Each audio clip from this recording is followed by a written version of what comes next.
नमस्कार दोस्तों, आप सभी का अपने YouTube चैनल कंपटीशन कंप्लीट में स्वागत है। हम यूपीएससी, बीपीएससी, एमपीपीएससी और यूपीपीएससी जितने भी और यूपीएससी प्रीलिम्स जितने भी प्रीलिम्स में क्वेश्चन आते हैं, चाहे एसएससी सीजीएल के टीयर 1 के क्वेश्चन, वो सारे क्वेश्चन हम डिस्कस कर रहे हैं। एम लक्ष्मीकांत बुक के ऊपर बेस है सारे क्वेश्चन, यानी कि इंडियन पॉलिटी के क्वेश्चन हम सेक्शन बुक पढ़ रहे हैं। आई बटन पे क्लिक करके इस वीडियो का पार्ट 1 देख लीजिए, जो कि 1 से 13 क्वेश्चन तक हम लोगों ने डिस्कस कर लिया है। और विद फैक्ट हम देखेंगे। देखिए 14 क्वेश्चन क्या कहता है कि भारतीय संसद के संयुक्त सत्र की अध्यक्षता कौन करता है। मिक्स जो सेशन होता है उसका अध्यक्षता कौन करता है। तो करेक्ट आंसर जो लोकसभा का अध्यक्ष होता है वो अध्यक्षता करते हैं।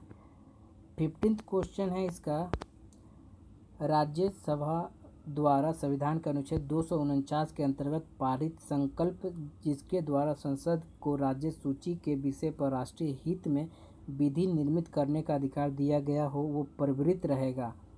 उसका मतलब एक जीवन काल पूछ रहा है, वो विधि बनाने के बाद उस विधि का कितना अधिकार रहेगा। तो 1 वर्ष से अधिक नहीं रहता उस विधि का अधिकार।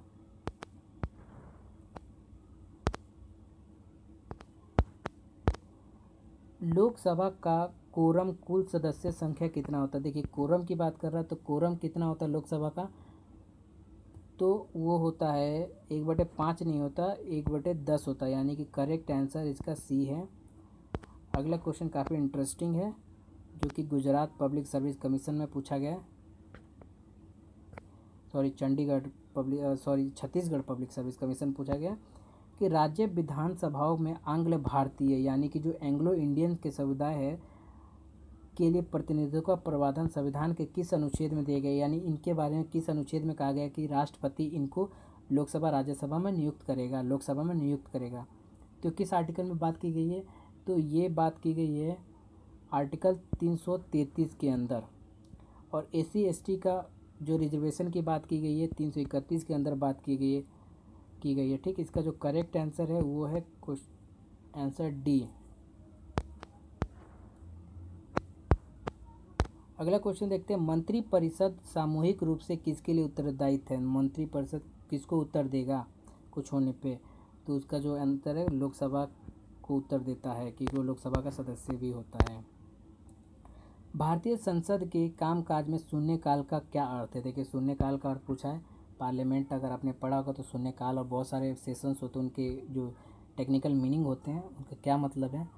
तो इसका जो मतलब है प्रश्नकाल और अगली कार्यसूची के बीच का समय, जब क्वेश्चन आर होने वाला होता है उससे पहले का जो बीच का समय होता है उसको कहते हैं शून्यकाल, स्थगित काल जिसको कहा जा सकता है।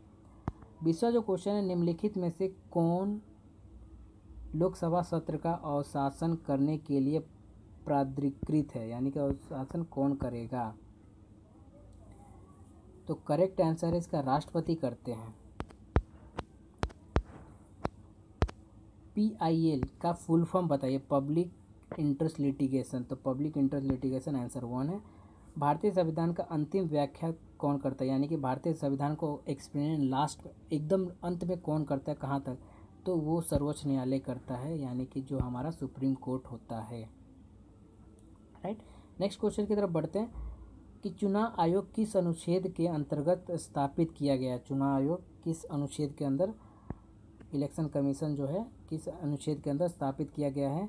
तो अगर आप अनुच्छेद पढ़ेंगे तो जो 355 में नहीं होता, 324 में भी नहीं होता, 256 के अंदर कहा गया कि चुनाव आयोग होना चाहिए। Right, no note 256, I am getting confused. 324 में कहा गया, सॉरी मैं कुछ और सोचने लगा था, 324 में कहा गया। ठीक, करेक्ट आंसर है 324, माफ़ करें यहाँ पर मैंने 256 बोल दिया था आप लोगों से। आज पूरे 30 तक हम क्वेश्चन को कर देंगे।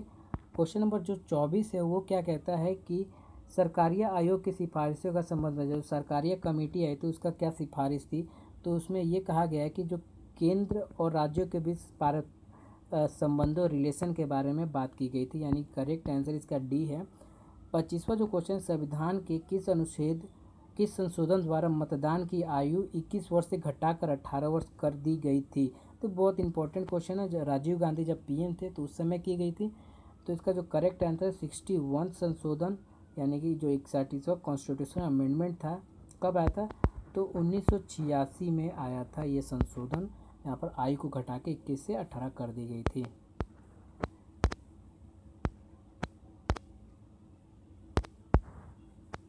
अगला जो क्वेश्चन है, कहाँ चला गया क्वेश्चन, हाँ 26 नंबर का क्वेश्चन है, भारतीय संविधान का अनुच्छेद 370 संबंधित है, तो जम्मू कश्मीर से संबंधित है, और 35A भी जो है वो जम्मू कश्मीर से संबंधित है। अब ये दोनों आर्टिकल जो है हट चुके हैं, तो अब नए सिरे से आइए कि अब ये क्वेश्चन आपसे पूछा जाएगा कि 370 और 35A आर्टिकल जो है अनुच्छेद है वो कब हटाए गए, और या फिर किस राज्य से संबंधित है जिसको हटाए गए, तो आपको यही आंसर आएगा। ठीक। क्वेश्चन नंबर 27, भारत में राष्ट्रीय आपातकाल की घोषणा करने का आधार निम्नलिखित में से कौन नहीं है, यानी कि किस आधार पर राष्ट्रीय आपात जो नेशनल इमरजेंसी है प्रोक्लेम नहीं की जा सकती।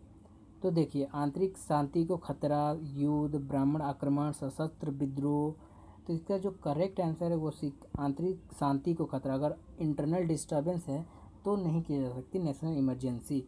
अगर यहाँ पर लोग करें जो रिवोल्ट करें कोई हथियार वगैरह लेके, तो नेशनल इमरजेंसी लगाई जा सकती है। इसके बारे में मैंने बात किया है 44th अमेंडमेंट, आप कॉन्स्टिट्यूशन अमेंडमेंट लिंक जो डिस्क्रिप्शन में डाला हुआ, आप वहाँ से पढ़ लीजिए। पंचायती राज के विषय में क्वेश्चन है, पंचायती राज विषय है, पंचायती राज किसके अंदर आता है, तो पंचायती राज अगर हम पढ़ेंगे तो पंचायती राज राज्य सूची के अंदर आता है, यानी कि ये केंद्र का कोई मैटर नहीं होता, इसके अंदर राज्य जो है अपना कानून वगैरह बना सकती है, उसको जैसे अच्छा लगे राज्य को मैनेज करने के लिए लोकल लेवल पे। ठीक, जो कि आर्टिकल 243 से लेकर 243Q तक बताया गया है पंचायती राज को। राइट। पंचायती राज की त्रिस्तरीय व्यवस्था की स्तुति प्रारंभ में किसके द्वारा, यानी कि जो 3 टियर होता है पंचायती राज का, ये किसने दिया था। इन कमेटियों पंचायती राज के बारे में मैंने वीडियो बनाया हुआ है, लिंक डिस्क्रिप्शन में, आप जाके देख लीजिए। और 1 बाय 1 करके मैंने कमिटीज़ के बारे में बताया कि किस कमेटी का क्या रिकमेंडेशन था, वो भी आप पढ़ लीजिए अच्छे से। तो इसका जो करेक्ट आंसर है वो बलवंत राय मेहता कमेटी, जिन्होंने 3 टियर के बारे में बात किया। जो लास्ट हमारा क्वेश्चन है, क्वेश्चन नंबर 30, विधानसभा में किस दल के निर्वाचित सदस्यों के दल बदल पर निम्नलिखित में से किसने प्रतिबंध लगा दिया था। दल बदल कानून के बारे में ये बात करता है, तो इसका जो करेक्ट आंसर संविधान का जो 52वां संशोधन कानून था, यहाँ से जो प्रतिबंध लगा दिया गया था। तो आई होप कि आपको ये वीडियो अच्छी लगे तो लाइक कर दीजिए, शेयर कर दीजिए, कमेंट कर दीजिए, और साथ ही साथ आप सब्सक्राइब कर लीजिए हमारे चैनल को। एक सब्सक्राइब कर लेंगे तो हमें मोटिवेशन मिलेगा आगे कुछ नया करने के लिए। और आपका दिन शुभ, हैव अ नाइस डे, आप जल्दी तरक्की करें।